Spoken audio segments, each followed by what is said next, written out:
Hello friends, welcome back to my channel. আজকে আমরা এই ভিডিওর মাধ্যমে দেখে নেব সিটিজেন কার্ড আবেদন পদ্ধতি, অর্থাৎ কিভাবে আপনারা সিটিজেন কার্ডের জন্য আবেদন করতে পারেন।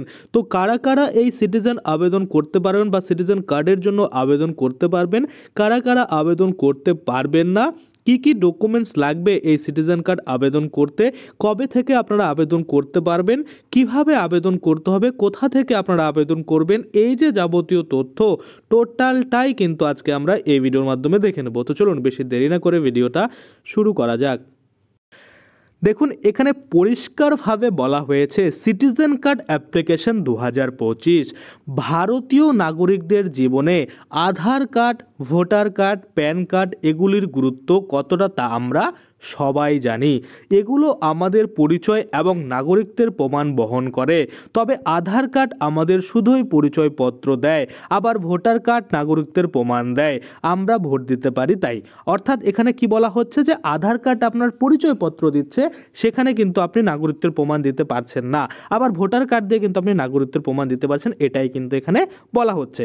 তো এবার আপনারা এখন যারা নতুন করে আধার কার্ড ডাউনলোড করছেন বা কিছুদিনের মধ্যে যারা এখনও করতে যাচ্ছেন, তারা দেখবেন অবশ্যই আধার কার্ডের উপরে একটা বক্স করে লেখা থাকে রেড কালারের বক্সে যে এই যে আধার কার্ড এটা কিন্তু আপনার নাগরিকত্বের প্রমাণ নয়, এটা শুধুমাত্র আপনার পরিচয়পত্র।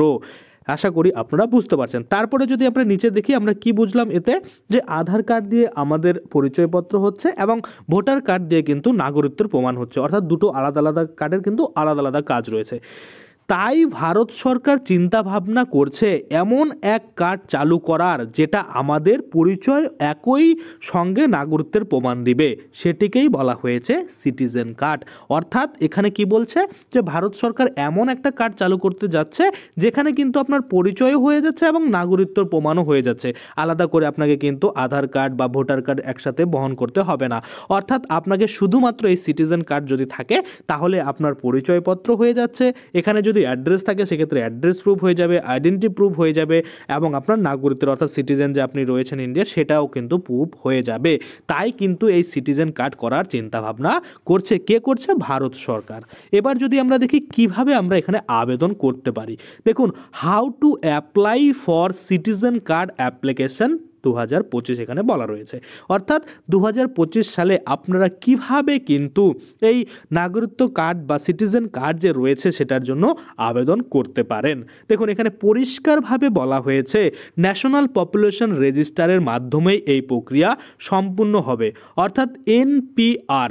আপনারা গতকালের ভিডিও যারা দেখেছেন তারা প্রত্যেকেই জানেন, আমি সেখানেও বলেছিলাম যে এনপিআর এর মাধ্যমেই কিন্তু এই প্রক্রিয়া সম্পূর্ণ হবে। অর্থাৎ ন্যাশনাল পপুলেশন রেজিস্টার আপডেটের সময় সকলের তথ্য সংগ্রহ করা, তারপর সেগুলি যাচাই করা ও ইউনিক নম্বর প্রদান করা ও সিটিজেন কার্ড করা হবে, ইস্যু করা হবে। অর্থাৎ এখানে আরেকবার আমি আপনাদের বলি, প্রথমত কি করা হবে, এই যে ন্যাশনাল পপুলেশন রেজিস্টার আপডেটের সময় সকলের তথ্য কিন্তু সংগ্রহ করা হবে, তারপরে সেগুলি যাচাই করা হবে ও ইউনিক নম্বর প্রদান করা হবে ও সিটিজেন কার্ড কিন্তু ইস্যু করে দেওয়া হবে।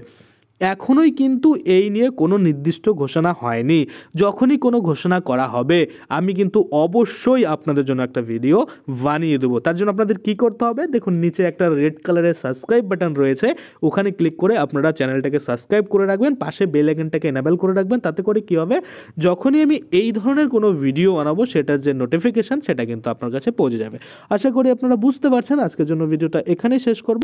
ধন্যবাদ।